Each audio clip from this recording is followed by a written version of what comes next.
Hello, my friends. Welcome to Talk to Me Tuesday for Tuesday, May 21st, 2024. This is Jennifer.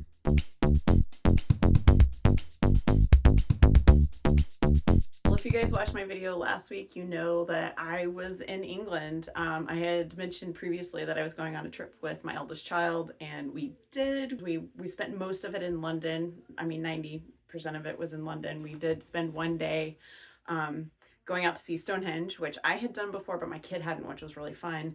I should probably start up top by saying I don't tend to say my kids' names online anymore because they're adults and, you know, they have lives that they don't necessarily want to be Googleable.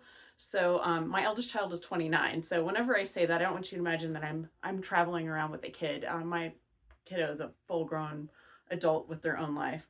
But anyway, so we had this amazing trip. This was a graduation gift that was 2 years overdue. 2 years ago, my eldest got a master's degree in technical writing. And you guys may remember that my husband and son went to Scotland around the same time, like 2 years ago, because my younger kiddo at the same time got a master's degree in physics, and that was like his graduation gift. So they went to Scotland, and this was just overdue because 6 million things have happened in the last 2 years that made it impossible for us to knock 2 weeks out together. And we finally did it. It was awesome. This was a very unusual trip for me in that I not only encouraged, but really almost demanded that my kid pick everything that we do. I wanted it to be their trip, and they have a tendency to like defer to me if we are out together, and I was like, we're not doing that. Everything is what you want. And it was a mind-blowing experience. So we did a lot of cultural things. We saw a lot of plays. We saw a lot of parks. And yeah, it was phenomenal. We stayed near the British Museum, so we actually went there twice. And it's still not enough. You could spend your life going through the British Museum.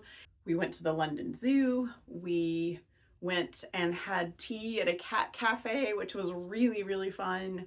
I already mentioned that we saw some plays. We saw Nye at the National Theatre.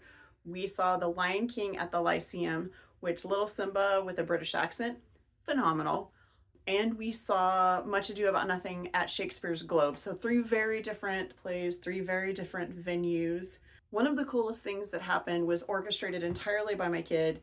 The second day we were there, we went to the National Theatre to see the play Nye, which is about the creation of the National Health Service. And I mean, like everyone in the United States needs to see this play. I'm going to leave that there. But it was, sorry guys, my nose is really itchy. It was starring Michael Sheen. And Michael Sheen has been in a million things. Most recently, probably for our fandom purposes, he's Aziraphale in Good Omens. He's also one of the Volturi in Twilight, but he's been in a million other things. I mean, just a million other things. It was my kid's idea to go see this play, so we did. And then afterwards, we went to the stage door, which I had this like movie version of a stage door, you know, like a back alley, and you know, it's dark and whatever. It was literally on the side of the building with a giant neon sign that said stage door. So we went to the stage door. There were lots of people waiting, and they really wanted to meet Michael Sheen because they're a massive Good Omens fan. And, you know, who am I to say no to a fandom wish? I mean, I run a fandom website. So we went to the stage door, and we waited for a long time, and he wasn't coming out, and people were starting to leave. And I was getting to the point where I was like, we're going to have to go soon. I'm tired, and standing is hard for me. There was a wall there that I was kind of sitting on. Probably an hour and a half into waiting, he just walked around the corner and greeted all his fans, took photos, signed autographs, both of which my kid did. I got to talk to him very, very briefly. He seemed really tired, and it took all of everything that I had, even though we're basically the same age, not to tell him to go home and get some rest. But anyway, that was really fun. Lion King was amazing. It's a very small venue. Theater in London was not at all what I expected. It's extremely accessible. You can literally just walk in off the street wearing whatever you want. And the venues that we went to were all quite small. The Globe was amazing. And I need to tell you guys, I got more sun in London than I had gotten here because it had been raining here so much. And because I do live in Texas, I mean, and it's just good for you in general. I wear sunscreen all the time.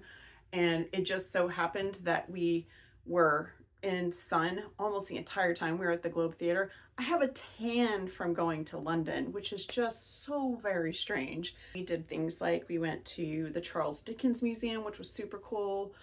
We went to the Portobello Market, which I had done before, but never on a Saturday, and that was kind of terrifying. There were just so many people. We went to St. James's Park and saw Buckingham Palace from the outside, but the reason we went to St. James's Park is it's a huge part of Good Omens, and we saw the bench that Crowley and Aziraphale meet on, and we saw the ducks, and someone had done a little graffiti on the bench. There was a little heart with a C+A on it. We kind of walked in and out almost every park that we passed. We were staying near Russell Square Park and Bloomsbury Square Park, and we visited both of those. We rode the tube all the way over to Battersea Park because that also has something to do with Good Omens. So that was kind of cool. We went and saw the bandstand there. That was a gorgeous park, absolutely phenomenal. There was like a sort of subtropical area that was really weird because it was kind of like walking through the plants you would see in the area where I live. We went to Berkeley Square, which also Good Omens, in Mayfair, which was gorgeous. There were like Lamborghinis and Bentleys and all these crazy expensive cars everywhere, and these very, very posh people.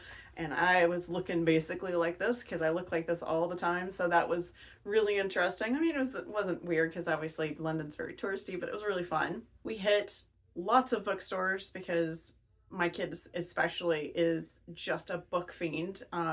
And so we went to lots of bookstores, and I did get some books. So I will finally show you some souvenirs. I got a Michael Palin book, his travel diaries for Around the World in 80 Days, which is an amazing program if you have access to it where you are. It's hard to find here sometimes. Like, you can get some of his travel shows on Amazon Prime, some of them on PBS. I don't know where else they might be, but anyway, if you haven't seen any of them, they're phenomenal. I gave that book to my husband, so I don't have it to show you, but I also got a Mudlarking book from Laura Makelum. I follow her on Facebook and have for a long time, so that was really cool just to see it in the shop. And I bought Daniel Howell's You Will Get Through This Night, which I had read. I checked it out from my library. It's a mental health book written by a non-mental health professional, but with the assistance and guidance of a clinical psychologist. So extremely good, funny, practical, relatable.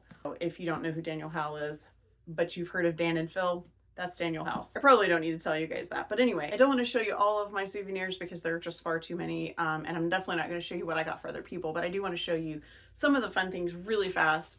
My husband and I collect magnets from our travel and Christmas ornaments. So those are two things that I looked for everywhere I went. So I have an underground magnet, just a general London magnet. This is from Lady Dinah's Cat Emporium. The next three are all from Shakespeare's Globe, and two of them are from A Midsummer Night's Dream, which I did not see there, but is my favorite Shakespearean play, so I couldn't resist. So that's my Globe. And I got What Fools These Mortals Be. Though she be but little, she is fierce, which is one of my favorite quotes. I guess not little, but 5'5", so not huge. And I've just always loved this one. Stonehenge. This was from, we went to a Roman Centurion like special show at the British Museum, and that's from that. This is also from that London Zoo, and this is from the Charles Dickens Museum. I didn't get quite as many Christmas ornaments because some of the places I'd already been and had an ornament, and some of the places just didn't have them. So this is my National Theatre ornament. This is my ornament from the Globe, and it has a Christmas quote on the back from Shakespeare. And Stonehenge ornament. This is my Charles Dickens Museum, which I was really excited about because I reread or re-listen to A Christmas Carol every single year, and it's one of my all-time favorite stories. I got two plushies for myself that will live in my sewing room. This is my Centaurian bear, which will live with my Robert the Bruce bear, and that my husband brought me from Scotland. And this is a hedgehog that I got from London Zoo, and I couldn't resist him. He's so cute. I've named him Horatio.